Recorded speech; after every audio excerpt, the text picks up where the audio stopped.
Gente, essa notícia a gente publicou agora à tarde e ela me impressionou porque é uma coisa que nem o Eduardo Cunha foi capaz de uma ousadia desse tipo. O repórter Eduardo Guiroto, que trabalha comigo na coluna, ele conseguiu um requerimento de informação que foi feito pelo Lira ontem, diretamente dirigido à Anísia Trindade, em que, basicamente, muito resumidamente, ele pede que ela explique os critérios para segurar o pagamento de algumas emendas no Ministério da Saúde. Né? Como você falou, Gabi, as emendas de atenção básica e as emendas de procedimentos de média e alta complexidade. A Anísia, o que a Anísia fez? Ela criou um teto de emendas lá no Ministério da Saúde e o Lira, ele pergunta, faz uma série de perguntas em cima desse tema, pedindo que o Ministério seja bem específico sobre a razão da criação desse teto, da distribuição das emendas, quais foram os critérios.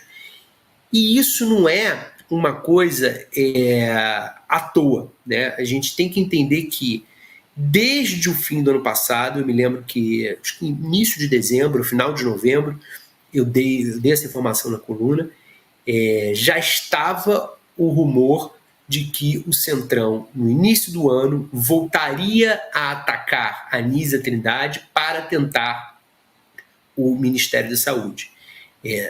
Enfraquecer politicamente a Anísia Trindade para conseguir o controle do Ministério da Saúde. Lembrando que o PP, o partido do Arthur Lira, teve durante anos e anos e anos o controle do Ministério da Saúde, de certa maneira preservou isso durante o governo Bolsonaro, porque não era o nome do partido que estava à frente do Ministério, mas o partido conseguiu manter a indicação de diversos quadros da gestão do Mandetta, da gestão do Pazuello, da gestão do Queiroga, e a Anísia fez uma configuração muito mais técnica.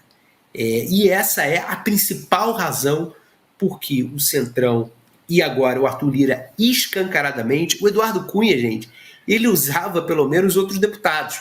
O Arthur Lira foi ele mesmo, e ele mesmo usou uma prerrogativa de presidente da Câmara para endereçar numa espécie de uma tramitação muito mais rápida, porque ele é o presidente da Câmara, endereçar esse questionamento à ministra. Isso não é algo comum. O presidente da Câmara não faz isso costumeiramente com nenhum ministro, mas ele escolheu fazer isso com a Anísia Trindade. Isso tem uma conotação política, principalmente considerando o que se passou ontem no Congresso na abertura do ano legislativo. O Arthur Lira é um sujeito guloso, né? Já comeu vários ministérios, né? Já botou lá o Fufuca, o Juscelino, mas essa sanha dele em cima da saúde é velha. E é porque a saúde tem recursos, que tem um orçamento muito grande, a saúde é o principal orçamento do país, né? Acho que é maior do que a da educação.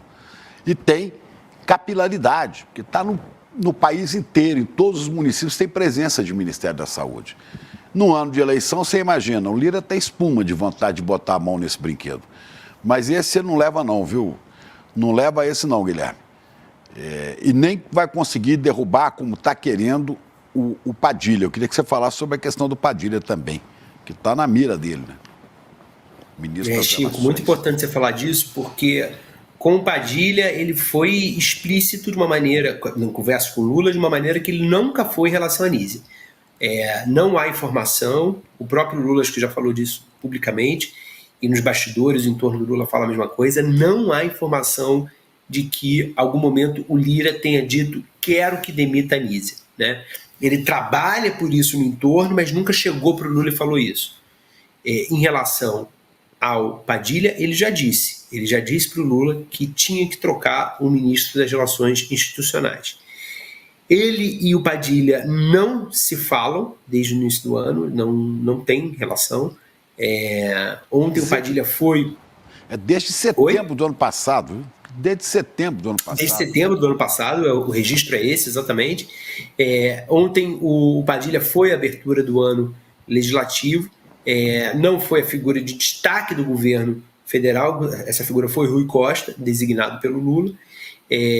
Teve uma série de recados do Arthur Lira para o governo diretamente, e houve meio que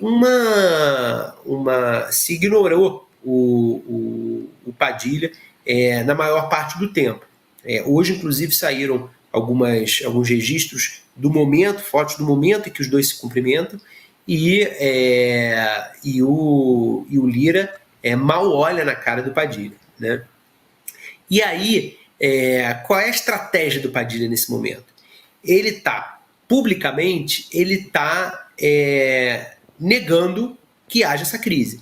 Então, ontem, na saída do Congresso, ele deu uma entrevista e ele falou, ele falou 7 vezes, a gente contou na coluna, ele falou 7 vezes que o Legislativo e o Executivo vão fazer uma parceria brilhante, que a relação estava ótima, que não havia nada, que não havia nenhuma crise entre os dois poderes, numa tentativa de negar a realidade, que de público a gente entende qual é a estratégia. Se ele começar também pela imprensa, ele começar a falar abertamente dessa situação, ele se inviabiliza politicamente, porque aí o Lira vai dizer que ele está usando a imprensa para atacar o Lira, atacar o Legislativo, enfim. Então ele está jogando o jogo correto. E no privado, a tentativa, que não é de hoje, a tentativa antiga, é tentar encontrar uma forma de se relacionar com o Lira, mas que mais e mais vai se mostrando inviável, porque no Palácio do Planalto eles têm a sensação de que eu também tenho, eu concordo com isso, de que o Lira, nada é suficiente para o Lira. Nunca ele vai estar agradado, né? Ele vai sempre querer mais, é o que você falou, ele é guloso. Então você dá uma coisa, ele vai querer outra. Você deu a caixa, dane-se se deu a caixa, ele quer outra coisa. E aí você dá essa outra coisa, ele vai querer mais, né? E é da natureza dele.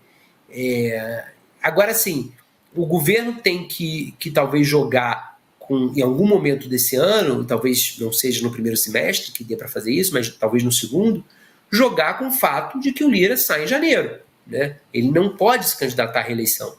Então ele vai ter em algum momento que fazer concessões, a menos que ele consiga manter a unidade do Centrão, mas ele vai ter que fazer concessões para ele conseguir fazer o sucessor no ano que vem, e mesmo fazendo o sucessor, que ele, Lira, preserve o poder que ele tem, né? O ideal para ele seria que ele se tornasse uma espécie de Davi Alcolumbre, que mesmo fora da presidência do Senado, manteve o poder, parte do poder que ele tinha, e virou uma espécie de uma eminência parda do Senado. O que o Lira deveria buscar, do ponto de vista político, é isso. Mas para isso, talvez ele não consiga manter esse estilo bélico, faca nos dentes, que ele está hoje, ostensivamente criando uma guerra com o governo desde o início do ano. Vamos lembrar que ele foi a única autoridade que preside algum poder no Brasil que faltou à cerimônia do 8 de janeiro.